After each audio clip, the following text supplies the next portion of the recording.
Assalamualaikum warahmatullahi wabarakatuh. Pada kesempatan kali ini saya akan menyajikan sedikit pembahasan secara singkat mengenai denda keterlambatan pembayaran. Denda keterlambatan pembayaran yang saya maksud adalah misalnya saya punya utang ke bank, ya, kemudian waktu pembayarannya itu ditentukan tanggal 10 setiap bulan. Nah, ketika saya tidak mampu membayar pada tanggal 10, misalnya saya membayar tanggal 11 atau 12 atau 13, atau seterusnya lah, intinya saya terlambat, maka saya dikenakan denda atas keterlambatan pembayaran saya ini.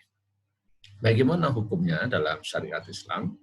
Mungkin ini juga termasuk ya denda keterlambatan ketika kita mau bayar listrik, kemudian terlambat, bayar telepon terlambat, kemudian bayar SPP terlambat. Ya. Tapi yang lebih banyak terjadi dibahas itu adalah di lembaga keuangan syariah, misalnya perbankan. Entah utang itu karena saya beli rumah atau beli mobil atau apa. Banyak orang berpendapat bahwa adanya denda keterlambatan ini menunjukkan bahwa bank syariah itu sama dengan bank konvensional. Nah, ini kata orang ya.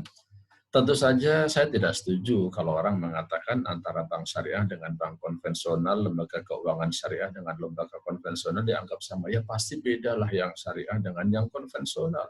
Kalau menyamakan syariah dengan konvensional merupakan sesuatu hal yang fatal kalau menurut saya. Ya. Kalau toh kita tidak bisa membedakan antara yang syariah dengan yang konvensional, okelah tidak tahuan kita, mudah-mudahan tidak apa-apa. Tapi kalau menyamakan yang syariah dengan yang konvensional, menyamakan Islam dengan yang bukan Islam, kalau menurut saya ini suatu hal yang fatal. Mungkin kita belum tahu detailnya, begitu ya. Nah, apakah denda keterlambatan ini hukumnya dalam Islam itu halal atau haram, begitu ya? Dalam hal ini, Dewan Syariah Nasional telah menerbitkan fatwa, yaitu fatwa nomor 17 tahun 2000. Yang judulnya adalah sanksi atas nasabah mampu yang menunda-nunda pembayaran. Yang kira-kira saya katakan bahwa, kesimpulannya begitu ya, tidak semua denda atas keterlambatan pembayaran itu tergolong riba.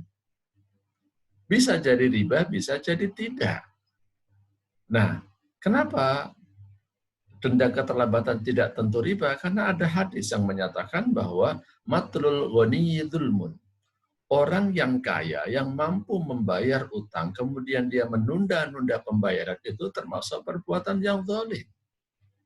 Perbuatan yang zalim itu perbuatan dosa. Kalau orang melakukan dosa, kalau kita belajar fikih jinayat atau fikih kriminal, maka jinayat itu dibagi menjadi 3. Ada jinayat yang hukumannya adalah kisos atau hukuman setimpal, ini yang menyangkut masalah nyawa misalnya ya.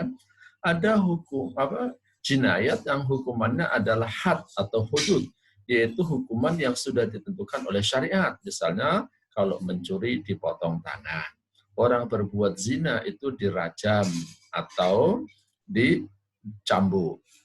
Itu namanya had atau hudud jamaknya. Nah, ada jinayat atau kriminal kategori ketiga di mana hukumannya itu adalah ta'zir. Ta'zir itu adalah jinayat atau kriminal yang hukuman atau sanksinya tidak ditentukan oleh Al-Quran atau hadis, tapi diserahkan kepada kebijakan hakim atau penguasa atau mahkamah. Nah, karena menunda pembayaran itu termasuk kedoliman yang tidak termasuk jinayat dengan kategori hukumannya kisos atau hudud, maka dia masuk ke dalam kategori kriminal yang hukumannya adalah ta'zir. Diserahkan kepada pengadilan atau kepada penguasa. Hadis ini diperkuat oleh hadis lain yang menyatakan layul wajidi yuhillu irdahu wa uqubatahu. Ya. Yang maksudnya sama. Orang yang kaya, yang mampu melakukan pembayaran, tetapi dia menunda-nunda, maka ini menyebabkan orang ini halal untuk diberikan sanksi atau ukubah.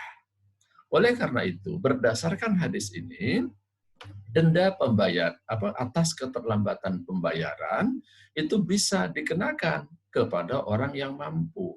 Artinya kalau ada orang yang mampu membayar hutang, tetapi dia tidak mau membayar hutangnya, maka ini termasuk perbuatan tentang dolim. Karena ini perbuatan yang dolim, maka dia berhak boleh dikasih sanksi. Yang menentukan sanksi siapa? Yang menentukan sanksi adalah pemerintah dalam hal ini. Oleh karena itu, jamaah sekalian, kita jangan suka mengeneralisir. Tidak semua denda atas keterlambatan itu tergolong riba. Nah, tetapi yang ingin saya tekankan bahwa denda keterlambatan ini bisa dikenakan kepada nasabah, kepada orang yang sebenarnya hakikatnya mampu melakukan pembayaran. Adapun kalau orang tidak mampu, sebabnya karena dia susah, karena tidak mampu, karena tidak bisa membayar pada waktu yang ditentukan, maka tidak boleh dikenakan denda. Kalau ini masuk kepada ayat, in kana dzu usratin fanadhiratun ila maisarah.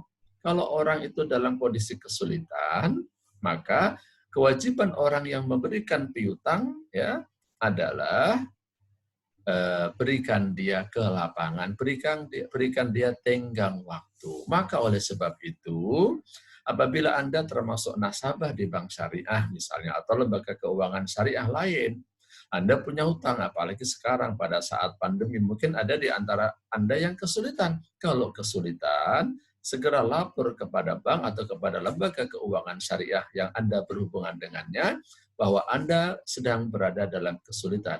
Kalau Anda sedang berada dalam kesulitan, maka tidak boleh dikenakan sanksi atau denda.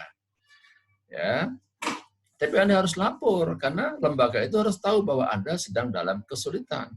Kalau Anda tidak lapor, dianggapnya Anda sebenarnya mampu. Kalau Anda mampu dan tidak mau membayar, maka Anda boleh diberikan sanksi. Nah, sedikit perbedaan adalah, kalau dalam bank konvensional atau lembaga keuangan konvensional, denda yang diterapkan, yang dipungut dari Anda, dari orang yang terlambat melakukan pembayaran, ini biasanya menjadi fee-based income, menjadi penghasilan buat lembaga tersebut. Tapi kalau dalam lembaga keuangan syariah, denda keterlambatan ini tidak boleh diakui sebagai pendapatan. Ya, dia harus dialokasikan untuk dana kegiatan sosial. Nah, ini di antara perbedaan implementasi tentang denda keterlambatan. Yang terakhir ingin saya sampaikan, kalau terlambat membayar hutang ketika kita mampu, maka itu termasuk dolim, dosa. Lalu gimana kalau utang sampai tidak bayar? Wah, ini lebih parah.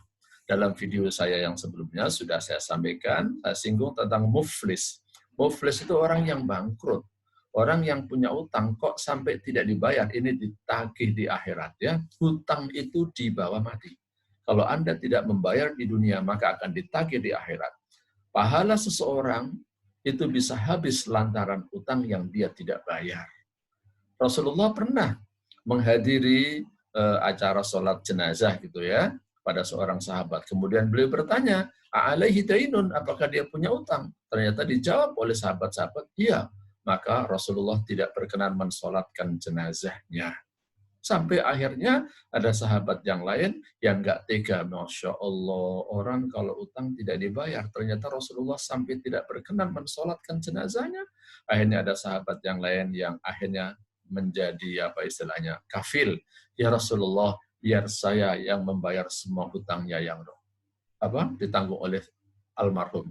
Setelah ada sahabat yang menanggung hutangnya, barulah kemudian Rasulullah berkenan mensolatkan jenazahnya. Mudah-mudahan video pendek ini bermanfaat, memberikan edukasi tentang fikih bisnis, keuangan, dan ekonomi syariah. Kurang lebihnya saya mohon maaf. Kalau ada salah kata saya mohon maaf. Kalau ada salah dari apa yang saya ucapkan, silahkan dikoreksi. Kalau ada yang benar itu datangnya dari Allah. Saya Muhammad Sofwan Jauhari berterima kasih atas partisipasi Anda dalam mendengarkan video ini. Jangan lupa untuk like, subscribe, dan komen. Mudah-mudahan bermanfaat. Wallahu a'lam bishawab. Wassalamualaikum warahmatullahi wabarakatuh.